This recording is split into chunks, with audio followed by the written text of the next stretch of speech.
Jack Charlton is a legend among the soccer fans of two countries. In England, he's remembered as the hard-tackling centre-half in the famous World Cup victory of 1966, and for his long and successful career with Leeds United. He was Footballer of the Year in 1967. In the Republic of Ireland, he's achieved near sainthood as the man who's led a hitherto unsuccessful football nation to the final stages of 2 World Cups and a European Championship, and to worldwide respectability. In this exclusive recording, Jack Charlton talks about his upbringing in a football family and his relationship with his famous footballing brother Bobby Charlton. He remembers that World Cup victory, the great days at Leeds, and his 4 years as manager of Middlesbrough. He analyses the qualifying matches which took Ireland to the USA and offers some observations on what makes a successful football manager. Jack Charlton was born in 1935 in a coal mining village near Newcastle in the northeast of England. I really had no option but to be a footballer, mainly because I was from a very football-orientated family. My mother was called Milburn, and everybody in the world has heard of Jackie Milburn. Well, my mother and Jackie are full cousins. My mother's father and Jackie's father were brothers. And we all lived in Ashington. But not only was she a cousin of Jackie Milburn, her 4 brothers were also professional players. They had George, Jack, Jimmy and Stan, all Milburns, who played football before and during and after the war. And in fact, Jimmy Milburn was still playing at Leeds when I went there as a professional, as a young boy at 15. So I really didn't have any choice about learning to play football. How good I was for other people to suggest. I mean, I've got to also say that I've also got 4 brothers. Everyone thinks that in the Charlton family that are just Bobby Charlton and Jackie Charlton. That's not true. We have Gordon and Tommy, and they didn't play football. But Bobby and I, certainly, who are the 2 oldest ones, I think there are 2 years and 4 months between me and Bobby. In the early days, we were very into football. We had a family of footballers who used to bring their wives home and visited us and used to show us how to play football. And they would encourage us to play. And then we used to go and watch Ashington play and Newcastle United. Like, I would take Bobby to see Ashington one day because being 2 years and 4 months older than Bobby, I had to look after him. And my mother would say, take him to the match with you. And I should say, well, I don't want to take him to the match. He never stops. I've always got to look after him. But I had to. I used to take him through to Newcastle. Jackie Milburn occasionally got us and took us through and showed us and put us in the crowd at the front of the main stand. And we would watch and became very fond and very big supporters of Newcastle United over the years. But it was just part of playing football. We played football at school. We played for the school. We played for East Northumberland and Northumberland. Bobby played right the way through the whole lot and actually played for England schoolboys as well. Now, if you ask the people in Ashington whether Jack could play, they would say, well, no, we didn't think Jack would ever make it. You know, I was 5'10", grown like a beanpole. Bobby, on the other hand, from the age of 6 or 7, everyone in Ashington would tell you Bobby was going to be a great player. He looked like a great player. People talk in Ashington today and say, oh, I remember Bobby, and I used to say he'd be an international, and he was, and became, in fact, one of the greatest players in the world. But that was from my mother's side of the family. She was called Milburn. And that's the main part. On the other hand, I took a lot of interest in what my father did. My father was he was a miner come countryman, liked his shooting, liked to wander along the beaches. I used to go with him a lot. I knew every road northwest of Ashington within a 10-mile radius. Every little back street, every little highway, because I roved and roamed every one of them. I was into bird nesting, I was into rabbiting, I was into fishing, not so much shooting, but I was more of a rover as a kid. Bobby, on the other hand, was more of a mother's boy. He didn't like to go into the countryside as much as I did. And that still applies today, of course. But when I was 15, it was a case of, I had played for my school, I played for East Northumberland. I had never played for Northumberland, but I was developing.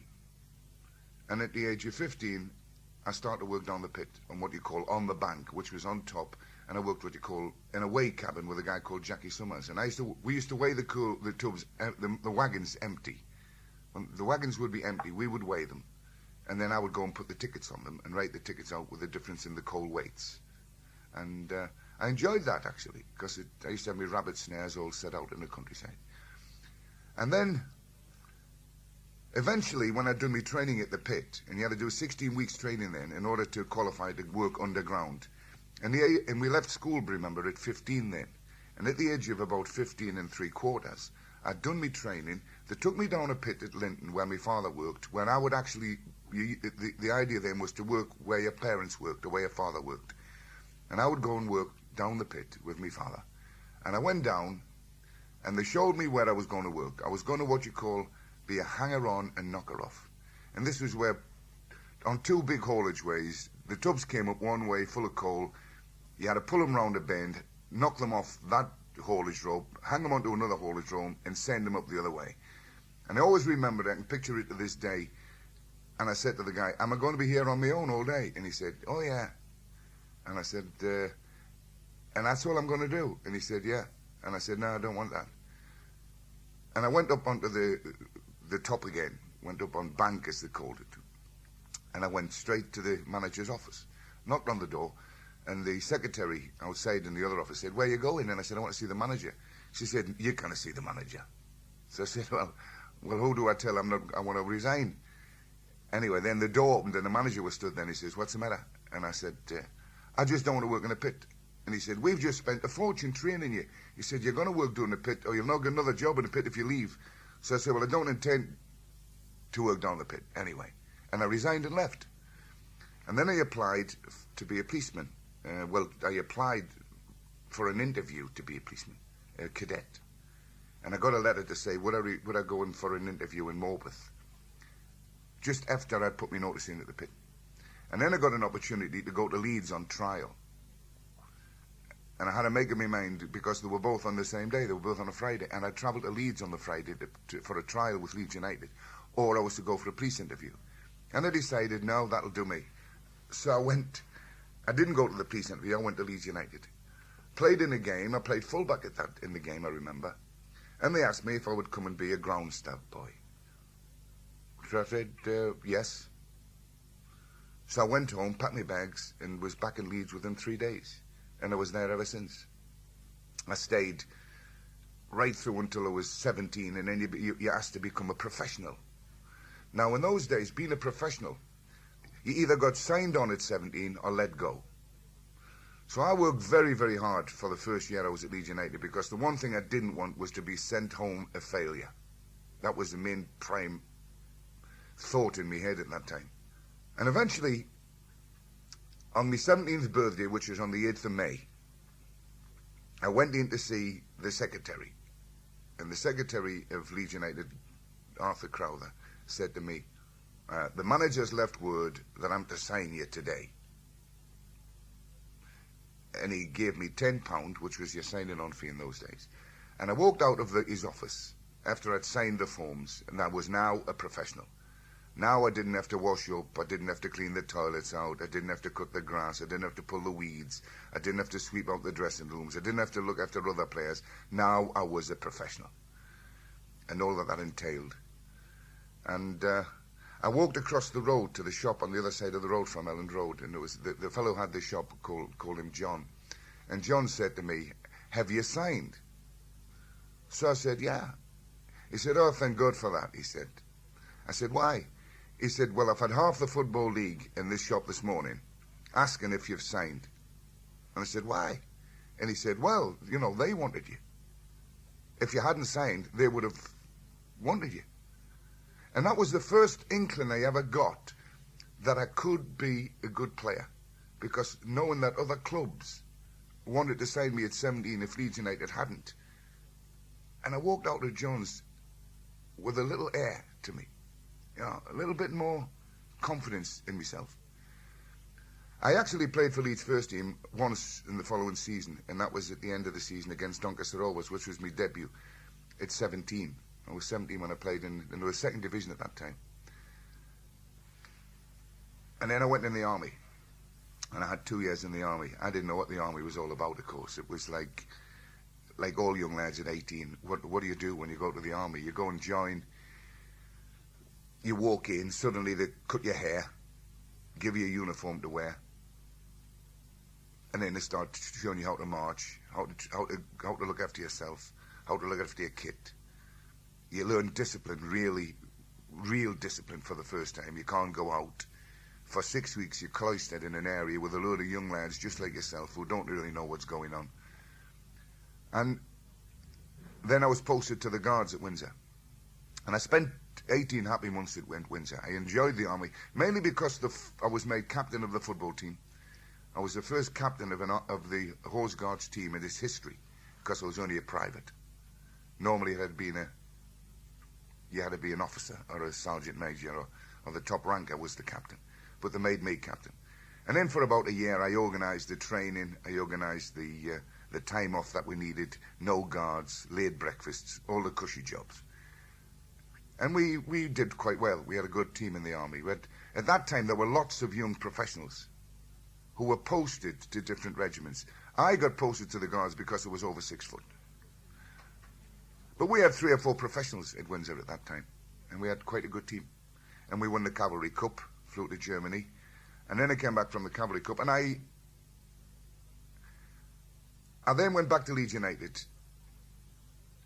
And I remember going back with a pal of mine who had just been demobbed from the army at the same time as me, and we were talking about that season. It was in the September when I was demobbed. And I sat down with him and we were talking about what we expected. And he said to me, well, if I'm not playing in the reserves by the end of the season, I'm leaving. And I said, well, if I'm not playing in the first team by the end of the season, I'm leaving. Because I always felt that I could make the first team. And sure enough, within 2 months of coming out, I was a regular member of the first team. They moved John Charles to centre forward. I played at centre half, and we got promoted from the second division to the first division that year. Great year with John. I mean, John Charles was a tremendous player. He was the best header of a ball I ever saw. He was as strong as an ox. He was 6 foot odd tall, but really built to carry it. They called him the gentle giant. If you ever played against John, he was never a gentle giant. Never in a million years. But that was my first year. So I had success in my first season as a professional. Then we had mixed fortunes over the years with Leeds United. Different managers came, different managers went. The team was a bit iffy.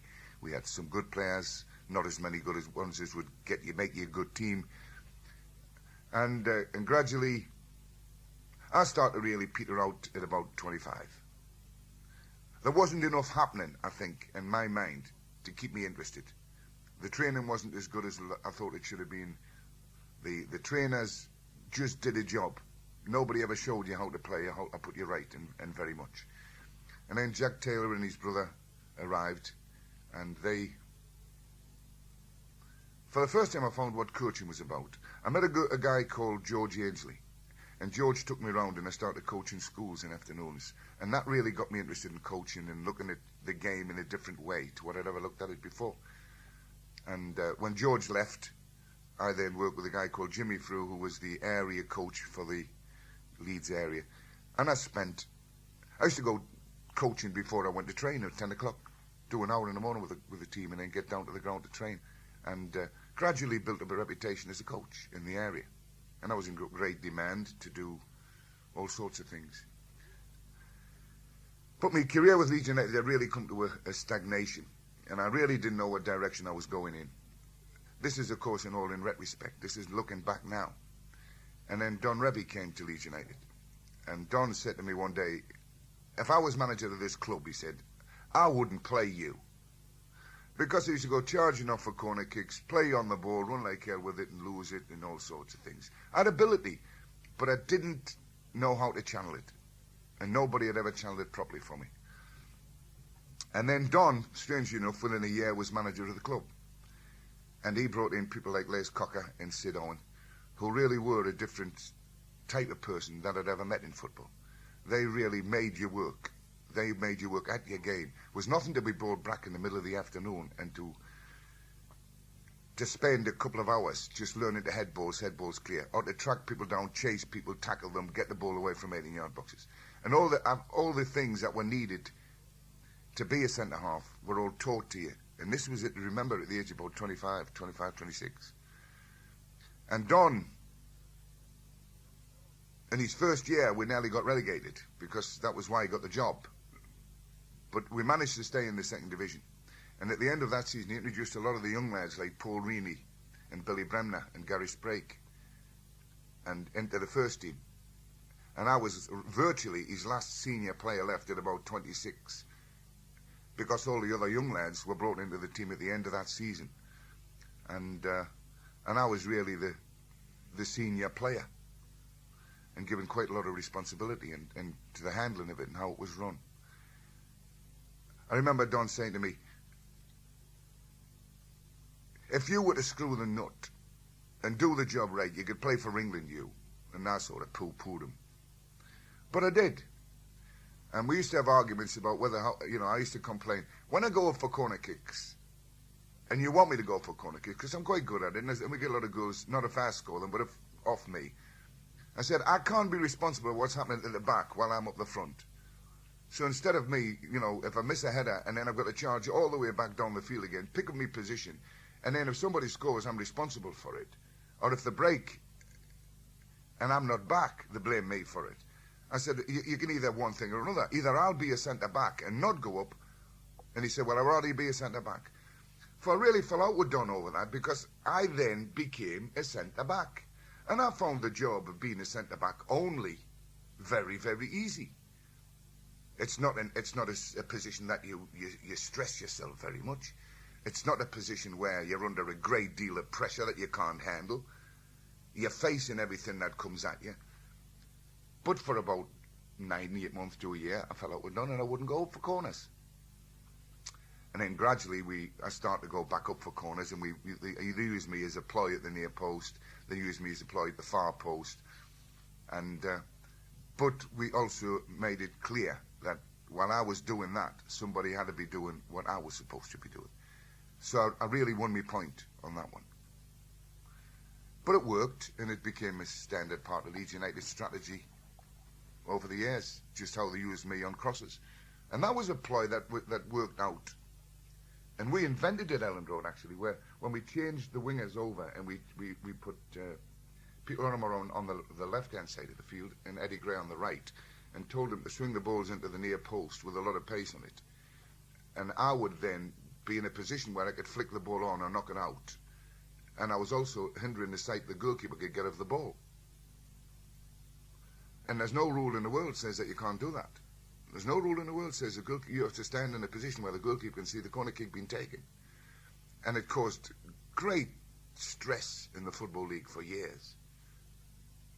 Managers should do their team talks on what I would be doing at the near post. Referees changed their position. They went and stood behind the goals to see what I was doing. In fact, I was doing nothing except chase the ball. But as we put Billy Bremner on the goal line behind me, Peter Lorimer facing me out to the right, so that any time the goalkeeper came over and knocked the ball down, it went to Peter. Anything we all missed went to Billy. And anything I flicked on would have the Mick Jones or Alan Clark coming in at the far post. And it was a good ploy, and it worked, and helped Leeds United on their way and to become one of the most professional teams in the game of football at that time, which in fact they were. Very professional team. Of course, parallel to all of this, my brother's career was developing as well, Bobby. I mean, Bobby, being 2 years, 4 months behind me, had then, by the time I came out of the army, he was in the army and had joined Man United.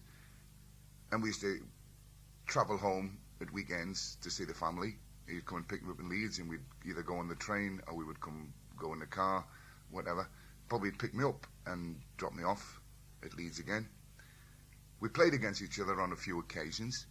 They would beat us, we would beat them. My mother used to always say, leave the little one alone. And I used to say to her, well, it's no good because I never get near him anyway. He had then more or less developed as a midfield player.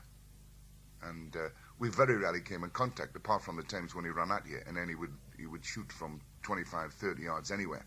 And all you knew, you never really made contact with him. All you did was get out of the way or get in the way of the ball that he used to whack at you.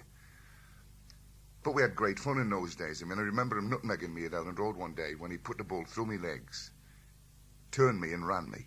And I remember chasing him and shouting him, I'll get you, you little prat, all the way. And at the end of it. But we were very good friends in those days. It was We were both single. We both had the same time off at the end of a football season. We'd all go home together for the pre-season break, for the summer break, and we'd go to watch the golf. I took him fishing a couple of times. He was no good because I had to keep changing the worms for him. You know, he'd wave me down the river for about 100 yards away so that I could put a new worm on for him. But it was interesting to have two brothers sort of making their way at that time with two different clubs, him at Man United and me at Leeds United, both clubs who were starting to do quite well. And over a period of years, we knocked them out of the cup. They pipped us in league championships. There was a great deal of rivalry between the two teams, but it was always nice and friendly.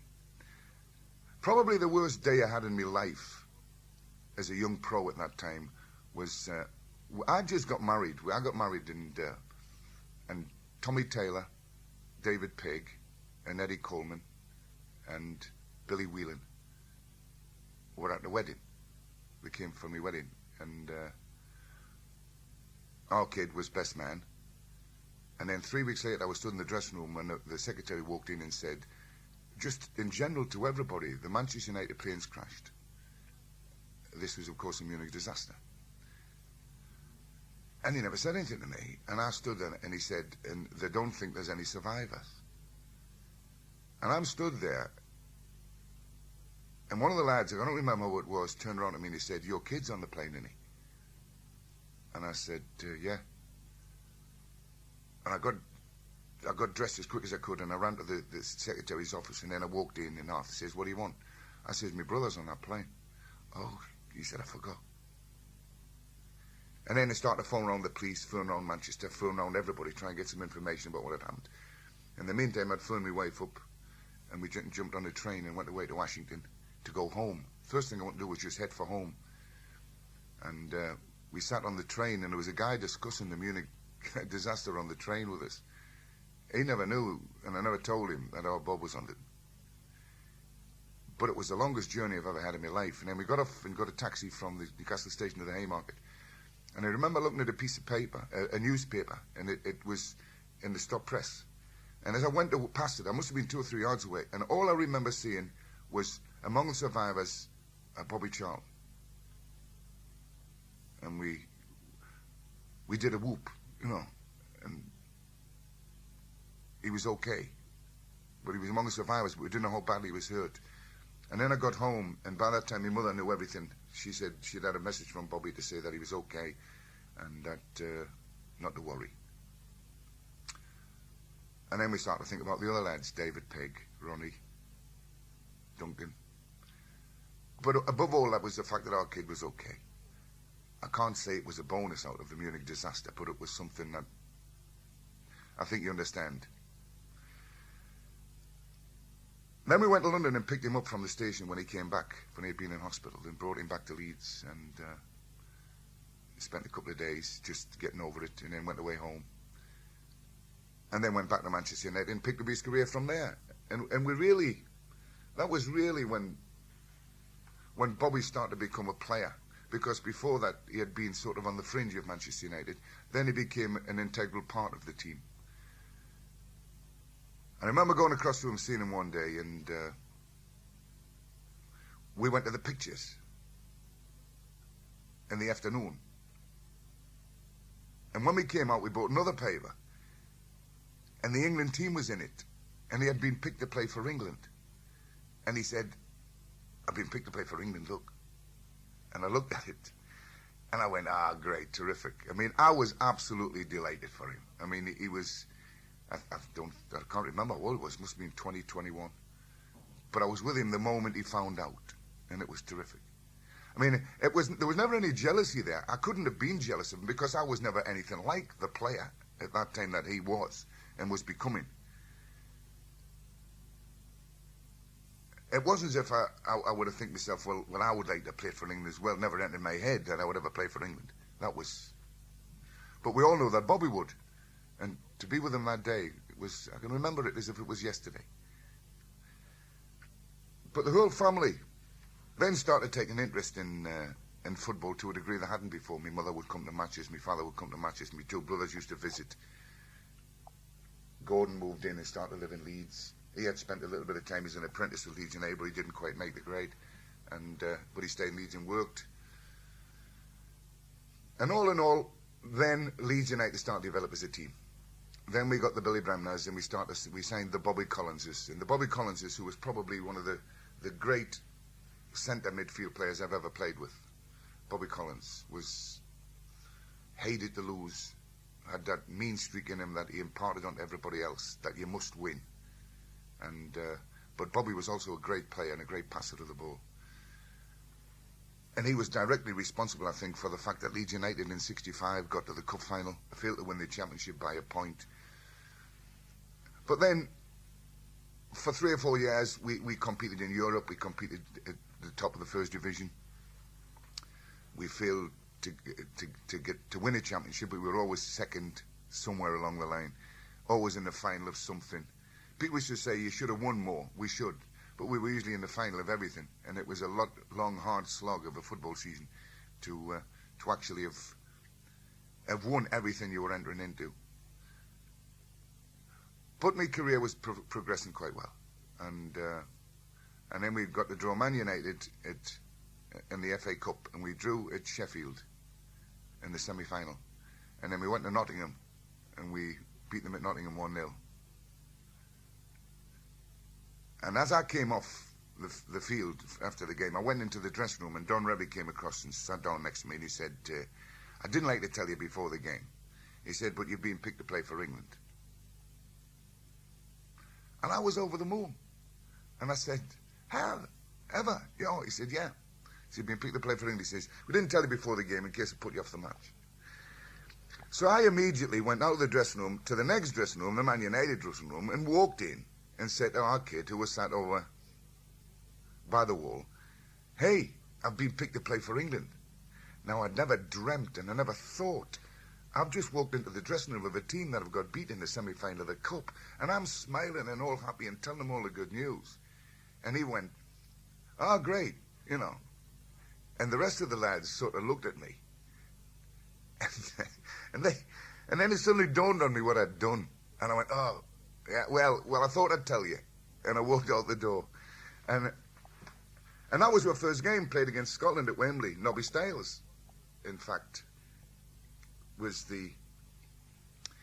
Nobby made his debut on the same day as me against Scotland at Wembley. And we drew 2-2 with Scotland. I think we finished up with 9 men. Bobby played at left back for part of the game. Didn't do bad there either when Ray Wilson was taken off. And we lost a player up front. And those were the days when we didn't have substitutes. So we played the game out and we finished up drawing 2-2. And so I didn't lose on my debut. And I must have done okay, because I was selected then to play for the tour which followed that. And then gradually got worked into the England side. And the following year, of course, was the World Cup. And I stayed with the England side right away through that season and to the beginning of the World Cup. And then, as everybody knows, we won it. I mean, it was like a bonus to me, because I'd never dreamt of being an international player. I was 28 years of age. I was just into the side. I didn't really consider myself that good a player. But I was there, and I was playing, and we were getting results. And I played alongside Bobby Moore, who was a great help. I mean, I was left to do what I was good at, which was head the ball, tackle people, and Bobby was to read the game and pick the ball up and play from the back. I was then just to cover Bobby. I had a good relationship with Banksy. We sorted that out after he'd punched me in the head a couple of times. And gradually I became a regular in the England team, right through '66 in the World Cup final, and for probably the next 3 years until 1970. Then I was 31, and I think Alf was looking to replace me a little bit. And then we went to the World Cup in '70. I only played the one game over there. But somebody pointed out to me that after that World Cup, when England got beat, that I'd never ever played in a World Cup in a team that had lost a World Cup game. And I still think to this day that Alf was wrong not playing me against the Germans. But that was Alf's decision. On side 2 of this cassette, Jack Charlton recalls the highs and lows of the World Cup final of 1966, his eventual retirement as a player and his move into management at Middlesbrough Football Club. He also discusses his life's other great passion, fishing. Please turn the tape over now. The World Cup holds very few memories for me. In fact, this is true. And a lot of people might not believe it, but it is actually true. I never saw the World Cup on video. I'd seen bits of it on the television. I'd obviously seen highlights and the goals many times, and it has been shown on television probably 10 times since '66. But I'd never been around to sit and watch the game and the extra time. And it was only when my young son Peter arrived back from Russia that I was given a copy of the World Cup. He brought one back with him, and we sat down about 9 months ago and sat and watched the whole game right through. And all the memories I had of it were very much as it was. My memories of the 90 minutes were very little. I remember thinking to myself, I could have stopped the first goal the Germans scored. Because Ray Wilson, when he headed it back into the field instead of heading it out, and Haller hit it, the ball came past me, and I thought Banksy was next to me to pick it up. And in fact, it was a little bit of a mix-up between me and Banksy, actually, because I didn't stop the ball, and it went straight between me and Banksy into the net. Remember that?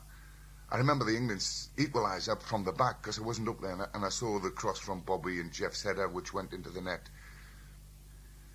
I remember the third goal, because if you ever watch the video of it, you'll see Martin Peters come in, the Martin Peters goal when he ran in. Well, if you look past Martin, you'll see me behind him. And it was us two coming in at the far post. And I remember the ball looping over and coming towards me and thinking to myself, bloody hell. Now, had it been in the air, it wouldn't have been a problem at hitting the target. But when it's going to bounce in front of you from about 68 yards, and then all of a sudden Martin ran in front of me and knocked the ball in the back of the net. And I didn't have to do anything. And I remember going, well done, Martin. You know. The equalising goal, I remember. I remember the ball bounced, and I remember jumping to head the ball. And I headed the ball, and then I fell on top of somebody and went over the top of him. And the referee gave a free kick. And to be honest, I never saw the player. I didn't jump onto him or over him. I never saw him. I just jumped to head a ball that had bounced. And I remember the ball ricocheted in, hit George Cohen on the knee, flew across the goals, hit a German player under the arm and killed the pace of the ball. Otherwise, it would have gone straight across the goals. And watching Weber and Haller, Weber and Ray Wilson, and Weber got there 1/100th of a second in front of me and knocked it in the net. And I looked at the linesman and go, you know, handball. In fact, Bobby Moore stuck his arm up in the air when it hit Haller, and he put his arm up in the air and turned. And we all sort of appealed, and the referee gave the goal, and we knew the World Cup was nearly over. In fact, I don't think we kicked off. Maybe kicked it, and then he blew for time. I remember sitting when Alf came across, and he got us around him, and he just said to us, "You've won it once. Now you've got to go win it again." He said other things, but that was what stuck in my mind, the statement that he made there, which has become quite a famous statement, actually, since then. Then we went into the extra time, and I remember in the extra time, I remember the Germans changing their style of play, and instead of trying to play through us in the last period of extra time, they actually start to drop the wingers a bit deeper, throw an extra man forward, like a centre-back forward, to a wide post position, and start throwing balls in from different angles. And I remember I headed more balls in the last 15 minutes, or I remembered thinking I had headed more balls in the last 15 minutes. And every ball I seemed to head out in the midfield, we seemed to give it away. You know, I would knock it down and somebody would take it and lose it, or somebody would hook it on and it would go to a German player. And it seemed to keep always knocking balls wide, and I always seemed to be able to head balls. And I remember the last minute of the game when Banksy punched me under the ear as I jumped to head a ball. And it fell into midfield. And I remember just through a haze seeing it go to a German player, knocked it wide, threw it in, and me thinking I'm out of position. And he didn't knock it in, he knocked it to Bobby Moore at the near post. You remember Bobby cut it off at the near post and took it down on his chest and drilled it along the 18-yard box and stood with the ball. And then Bawley came to him and he played a 1-2 with Bawley and came out into midfield running with the ball. And then two German players thought he was going to pass it, and he opened up and he went into midfield. And I remember standing and watching Bobby, and he knocked this ball for Jeff Hurst running, and Jeff Hurst went and scored the fourth goal. I don't remember ever seeing the fourth goal go in, because I remember looking at Bobby and saying, bloody hell, I wish I could play like that, you know. And then all I wanted to do was get hold of Jeff. And I started to run from the edge of our box, because then the whistle went, before we'd even kicked off, I think. And I remember running the whole length of the field just to get hold of Jeff. And when I got about 5 yards away from him, he ran in an opposite direction. And I chased after him again, and all I wanted to do was grab him. And I got hold of him and just went, great, you know, I don't know what you say. I haven't got a clue what you say in that moment when you're grabbing him. And I remember then Jeff running away from me. And I stood there, and I was absolutely shattered. And I went on my knees. Now, whether I said a prayer or not, I don't really remember. It looks like I did, but I don't know whether it was just sheer exhaustion or whether I did both. Whether I collapsed on my knees and went, thank God that's over. Or that's something. But somebody took a picture of me of it. And then it was shown on the front of magazines, and it became quite a famous picture, actually. And we've still got a copy of it at home, although it's not on my wall. It's buried away somewhere. I played on with Leeds United through season after season, and finally we got into the cup final in 1970. It was a bad day. We got beat by Sunderland.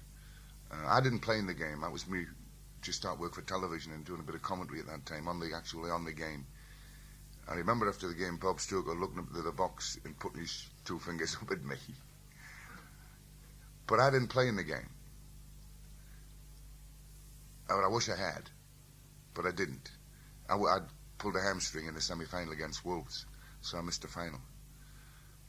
But then, from 1970, then went to the World Cup with England, and then when we got back from that, had another good season with Leeds United, and then we got into the 71-72 season, and I felt, and Don felt, that I was losing a bit of interest in some of the games that weren't high profile, and he was probably correct, that I could always motivate myself to play in the big games against the Arsenals, the Man Uniteds, the Liverpools, but I couldn't motivate myself to play against, at that time, with no disrespect, the Luton Towns, the Southamptons, the whatever. And he was probably correct. And then he started to drift people like, he bought Gordon McQueen, and Gordon would play I would play in the big matches, Gordon would play in the other matches. So it was a good way to really bed Gordon down into the game. I had him in the reserves for a while. Gordon tried to show him how things were to be done and what was to happen. Don sort of gave me that responsibility to prepare somebody for myself to take my place. And in end of the 1972-73 season, I really, that was the season when I maybe only played in the whole season, 22 games, something like that. And Gordon then was sort of taking over from me. And at the end of the 1972-73 season, I felt that it was time I moved on. Doug Phillips, who had been the England team doctor, asked me if I would manage Middlesbrough. So I'd gone and seen Middlesbrough play, and that's some good players. And then I went to see Don, and I said, look, you know, there's an opportunity I can go and manage Middlesbrough at the end of the season. What do you think? And Don said, well, look, he said, I would like you to stay on for another couple of years. I'll give you another 2-year contract if you want to stay on. And I said, no, Don, I think you're quite right. I think I've had enough. I was then getting on for 38. And I felt it was time to call it a day and to go. And so I went into Don's office and he said, well, come and see me before you go for your interview and I'll give you a list. It was quite funny, actually. And although I'd made a statement years before that I would be interested in staying in the game, I'd really meant it as a coach. You know, as a coach in the game, that I was interested in running a football team, but I wasn't interested in running a football club, which was sort of saying rather than be a manager, I'd rather be a coach, at least for a period of time. And then when Don gave me this list, it was unbelievable. I mean, virtually everything that was on the list that you had to get the directors of Middlesbrough Football Club to agree to virtually meant that I was in complete control of everything. And I went to Middlesbrough and I sat outside, and then they called me in to have an interview. Although I didn't consider that I was there for an interview. I considered I was on there to find out whether I would take the job or I wouldn't, which is different to having an interview knowing you wanted. Because I wasn't that bothered. If they'd have said to in Middlesbrough, no, we don't want you, I would have said, fine, I'll go somewhere else. Or if it hadn't been okay on the day. And I remember sat and I went into the board meeting, and I gave Charlie Amer and several of the directors a copy of what the letter that Don had given me. And I said, you've got to agree to all these things, and if you agree to all of these things, I'll manage your club. And they sort of went, but, we want to ask you some questions, And I said, well, if you agree to that, it'll be fine. And they said, well, you're here for an interview. I said, well, no. I said, Doc Phillips asked me if I wanted the job. And I came here to decide whether I want the job. It's not a case of whether you want me to do the job. It's whether I want the job. I said, and if you've got to agree with it, I said, I'll tell you what I'll do. I'll go out in the other room and I'll stay there for 10 minutes. And if you haven't made up your mind, then I'll leave and no harm done. And I went out and they read it through. 10 minutes later, they called me back in and said, you got the job. To their credit, to Charlie Amer's credit, Charlie never interfered with me on the football side of the game for 1 minute in the 4 years I was at Middlesbrough. But they agreed with everything that was on Don's list. And really, it's the only way to manage a football club. To have absolutely total control. You don't exercise it. I mean, you don't interfere with jobs that are not your business. You've got to have the final say over a secretary, because secretaries sometimes can be a little bit of a pain in the arse sometimes. And they can make decisions that are not theirs to make. Then you've got to be in the position where you can sort it out with them. Who wins? And it's always got to be you. They can't win. And once you've got this agreement, you don't interfere. I mean, I never interfered with the groundsman, apart from saying, like I might say to him, leave the grass another inch longer. Or I want it cutting down a bit. But it would be a suggestion to him. I never interfered with me training staff once they'd gone out to do the work that they were doing, that I had designated for them to do. But then I would always go and take over when I was ready to step in and take over and whatever else we were going to do. I never interfered with the washerwomen. But I could have done, if the shirts had been dirty, I would have been in a position, without having to go through a board, to go and sort them out if I had to do. There's all sorts of things around a football club that you need to be in charge of, and people need to know that you are the top man, otherwise they never get done. And you can't always wait for a board to sort jobs out. You've got to sometimes do them at the time when it's necessary to do them there and then. And then they've got to back you up. And the way that you would back your staff up who did something when you weren't there and would take responsibility to make a yes or a no, rather than just hedge until you maybe got back after a week or 10 days, waiting for you to make decisions. But it worked. It worked. I mean, the journalists and the press people make you what they think you are. And they say you're an uncompromising guy, that you don't suffer fools gladly, that you're a professional and you've been playing with the totally professional side for years. And all these things sort of round you off, so that when you go into a football club, the players themselves are all, before you've even gone in there, a little bit on edge as to how they're going to handle you. And then you get in about the job, and once they realise that you know what you're talking about, you know what you're doing, and they agree with the line you're taking, and this we'll talk about a little bit later when we talk about styles and methods and ways of playing the game of football. Once they accept you as a manager, then I think I got on very well with all the players that I had at Middlesbrough. I think I got on very well with them. You can't get involved with players, sort of on the social side. That becomes taboo. If you walk into a bar or a club and you see a couple of your players, you might say hello, but you go to the other end of the club, out of the way. Whatever they do or indiscretion they're committing at the time, you don't want to know. Because whatever you find out about them, you've got to do something about. So the best way, and Don used to do it as well, was don't look. Look and you shall find. And then you've got to do something about it if you find out. But the rules that I've always applied within football clubs, I've never had rules. Like when I was at Leeds United, they used to give you a little book, and in it had all the rules. You can't ride a motorcycle, you can't do this, you can't do that. You've got to be in bed by such and such time. And it was all rules and regulations. It was called a passbook. The only rule I ever applied and I've ever applied with any players that I've worked with or have worked under me has been common sense. If you do something and you don't, and you think that you're really pushing it a little bit, but you may get away with it. If you don't get away with it, you're going to be punished. So think and just do it sensibly.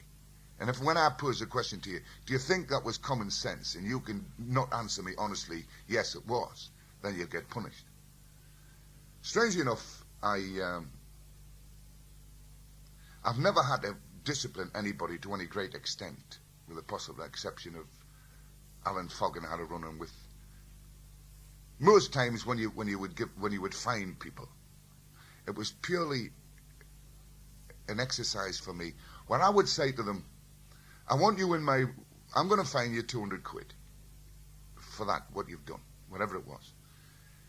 I want you in here with the 200 quid on my desk on Monday morning in pound notes, and I want you to count it out to me. So they'd come in on a Monday morning with the pound notes, count it out to me, and then I would give them it back. And I'd say, I'll tell you what happens. I'm going to give you it back again. But if you break the rule again, I'll double it, and I will take it. I never had to discipline anybody twice. One of the most sad days of my life was watching a game when Scotland played Wales at Manchester. And Jug Steen had a heart attack in the dugout, and they took him out to the back, and then we found out afterwards that Jug had died. Jug was a very good friend of mine. I'd known Jug, who was also a very good friend of Don Revy's, over a lot of years, and although we hadn't met a great deal of times, I would see him when we were in Scotland. At a game, we'd come and say hello. When he was in London, we sat next to each other at the dinners and PFA dinners and the sports writers dinners, and I'd see him at various matches. And he was always a very nice, straight man who talked very, very good common sense to me about football. In fact, gave me Bobby Murdoch when I was at Middlesbrough, which was a great present. And I saw Jug die, and I was very upset over it. And I remember saying to myself that day, I won't die of a heart attack at a football match. Because when you look at it logically, I've been involved in so many games through my career, well in over 1,000, into the 2000s, God knows how many games. And yet I can only remember a handful of them. So the game of football is not that important. It's important at that time. But within a year, you will have forgotten 90% of what happened in all the games that you might have got aggravated against, uptight about. So I now tend to watch the games and play the games for our side. And I'm constructive in what I shout at players. If I see somebody's out of position, I'll give them a shout, or I'll yell, or I might look. But I'm never that uptight at a game. I can sit, if the thing's going well, I'll sit and watch the players play. And I don't get very emotional about the game. Because it was a conscious decision I made that I will not die at a football match of a heart attack. But I'll do my work as Don Revy did. I'll prepare the team properly. I'll do all the homework I have to do. I will travel the length of the earth to find out facts, to prepare my team for the play. But once they're on the field, that's their business. And I might be able to guide them slightly from off the field, but I certainly can't influence them when they're on it. If I'm going to do anything, I've got to do it at half time. There's no way I can do it while they're on the field, because their mind is occupied in other ways. All I try and do is keep them on track when they're on the field, if they're deviating from the way we want to do things. But as a player at Leeds United, I had always enjoyed my leisure time. I used to go with rugby players, and we used to go ferreting in an afternoon. We didn't do a lot of fishing because there wasn't a great deal of the sort of fishing I like round about Leeds. But we used to go shooting, we used to go pigeon shooting, we used to go hunt the odd 500 acres of sugar beet for the odd partridge or pheasant. We'd flight a few ducks in on an evening. And I really enjoyed the getting away and having a totally different outlook to football. And I think that helped me when I became a manager. When I went to Middlesbrough as a manager, there's a guy there called Jimmy Greenough. And Jimmy is not the Jimmy Greenough played with Man United. He was one of the coaches at Middlesbrough when I went. And Jimmy was a fisherman. And Jimmy took me trout fishing to a place near Darlington. And we used to go, and then I joined the club and we started trout fish, me and Jimmy. And I loved it. Whenever we'd squeeze away on an afternoon, when we got the work out of the way, got the training done, we'd go fishing. And then I moved on. When I packed in Middlesbrough, I went to Sheffield. And then I suddenly found there was a guy there called Dennis Woodhead, who used to play football outside, left for Derby and Sheffield. And he was then the commercial manager at Sheffield Wednesday. So me and Dennis used to go onto the Lady Bower Reservoir. We used to have a Wednesday off, or a day off a week, because I've always insisted on a day off a week, from day one. And we'd go down to Rutland and spend the day on the water at Rutland. I didn't really get involved with the salmon fishing too much until I went up to Newcastle.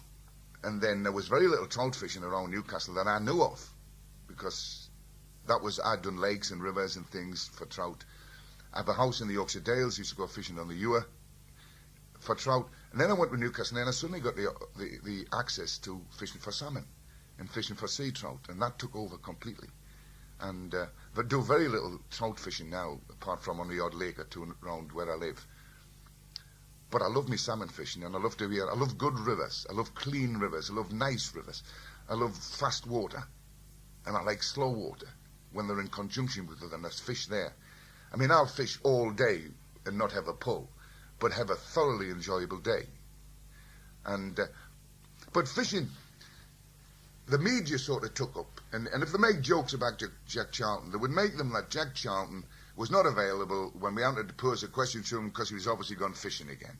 Now, I might have been, and it got annoying sometimes at Newcastle when I was manager there for a year, that I was never fishing. I might have been to Birmingham to watch a match and getting back at 3 o'clock in the morning and then to take the train at 10. And because I missed a press conference, then they would say Jack was off fishing again. No. I remember leaving the lads once to go and jump in a car, and I was off abroad to watch a player. And as I left the field, I remember saying to some of the lads, I said, it's me car, it's come to take me fishing again. And one of the lads was to mention to a journalist, and Jack Charlton was off fishing again, and I left the train in the middle of the training. In fact, I was off to the airport to catch a flight to watch a player abroad. I think I was going to Norway. But these are the things that happen because there's nothing wrong with fishing. There are 8 million people in England fish. Now, not many football managers do, but there are several. There are several football managers who enjoy their fishing. It's a perfect sport for a manager. Now, because you can get to lakes, stock-fed reservoirs, you can get to rivers. If you've got a day off and you're prepared to travel, you can fish locally in an afternoon. If you finish training at 12 o'clock, get your work done in the office and whatever you've got to do with the press by 2 o'clock, and it's a late night, you can still nip away to a resi and sit there and fish. Where if I played golf, nobody would bother. If you played golf, everybody would say, oh, every manager plays golf. That's acceptable. But you go fishing, it didn't seem to be acceptable. And I can't understand why. But it is easier than playing golf because I can go fishing on my own. I don't need anybody to go fishing with. I'll know where I want to go. I'll drive there, go around the river, go around the lake, get my gear set up, go do it. I can stay as long as I want and leave when I want. At golf, you want to go playing, you've got to find 4 guys to play with usually, or another guy to play with. You've got to meet them at a time. You're committed to at least 3 to 4 hours having a round. Then you have a couple of drinks and you're on your way home. Or you might stay for something to eat. So it's a bit confining, that, to me. I mean, if I go fishing with somebody, I very rarely see them during the day. They fish one bit of the river, I fish the other. We might come together for a bit of lunch. Or we might bump into each other as we're passing on a riverbank. But we're not in proximity of each other. We're somewhere else, if you understand. And that's why I like it. I do a bit of shooting. I've had a lot of stick over me shooting and fishing and that. But I enjoy shooting. I enjoy a day on pheasants. I enjoy working the dog. I enjoy walking. I enjoy the countryside in general. In fact, my wife has difficulty getting me to go into cities because I hate cities. Just having to park a car or drive through them. I mean, I love living in the northeast of England because where I live, we can drive, if we turn north or west from our house, we can drive for hours and never see a car. It's lovely. And I hate the traffic. My business takes me to traffic, into cities, into large crowds, into lots of people. So my pleasure is getting away from all of that. On the second cassette in this pack, Jack Charlton gives his assessment of the qualifying matches which took Ireland to World Cup '94. He explains why, as a former England international, he took the job managing another country. And he remembers when the Pope called him boss. Please change the cassette now.